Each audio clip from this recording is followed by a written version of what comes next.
নারায়ণগঞ্জের রূপগঞ্জের উপসী এলাকায় অবস্থিত গাজী টাওয়ার কারখানার আগুন ফায়ার সার্ভিসের 12টি ইউনিটের সারা রাত ধরে চেষ্টার পরও নিয়ন্ত্রণে আনা সম্ভব হয়নি। রোববার রাত 10:30টার দিকে লাগা আগুনে দাউ দাউ করে কারখানাটি এখনো পুড়ছে।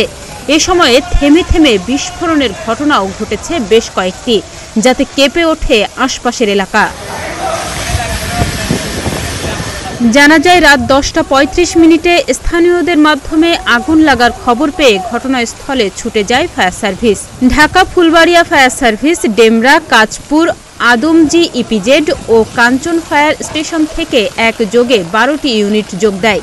এদিকে ভবনটির ভেতরে অনেকে আটকা পড়ে আছে বলে স্বজনদের দাবি। বড় ভাই আবু সাইদ ভুইয়া, তারপর হচ্ছে স্বপন খান, আর হচ্ছে আপনার আকিবের ছেলে আকিরা ভাগিনা সাইদ। কাল 9:30টার দিকে যোগাযোগ করছিলাম আমরা 12:30 পর্যন্ত।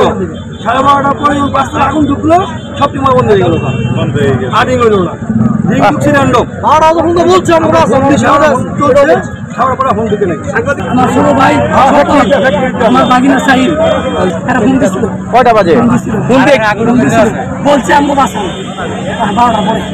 এদিকে আগুনের লেনিন শিখা বাড়তে থাকে। এতে আশপাশের এলাকায় শিল্প কারখানা ও বাড়ি ঘরের লোকজনদের মধ্যে চরম আতঙ্ক বিরাজ করছে। ফায়ার সার্ভিসের লোকজনের সঙ্গে কাজ করছে নারায়ণগঞ্জ ইন্ডাস্ট্রিয়াল পুলিশও। স্থানীয় অনেকে বলছেন, সাবেক মন্ত্রী ও গাজী গ্রুপের চেয়ারম্যান গোলাম দস্তগীর গাজীকে গ্রেফতারের পর থেকে কারখানাটিতে গণহারে লুটপাট চলে। আগুন লাগার সময়ও লুট করতে গিয়ে বেশ কয়েকজন ভেতরে আটকা পড়েছেন বলে দাবি করেন তারা।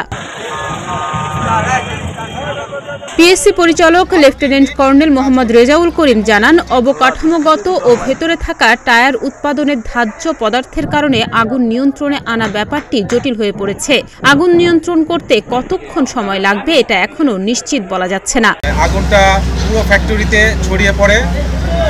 টায়ার এবং টায়ারের কাঁচামাল, রাবার, প্লাস্টিক এই টাইপের ধার্য পদার্থ ছিল, যার কারণে আগুনটা চতুর্দিকে এই ফ্যাক্টরিতে ছড়িয়ে পড়ে। আমাদের এখন পর্যন্ত 120 জন ফায়ার ফাইটার এখানে কর্মরত আছেন এবং 20 জন ভলান্টিয়ার আমাদের সাথে কাজ করে যাচ্ছেন। এখন পর্যন্ত আমরা সর্বমোট 14 জনকে উদ্ধার করতে পেরেছি। বাকি যাদের হিসাব তাদেরকে আমরা আগুন নেভানোর পরে সার্চ করে তদন্ত সাপেক্ষে আমরা বাকিটা বলতে পারবো।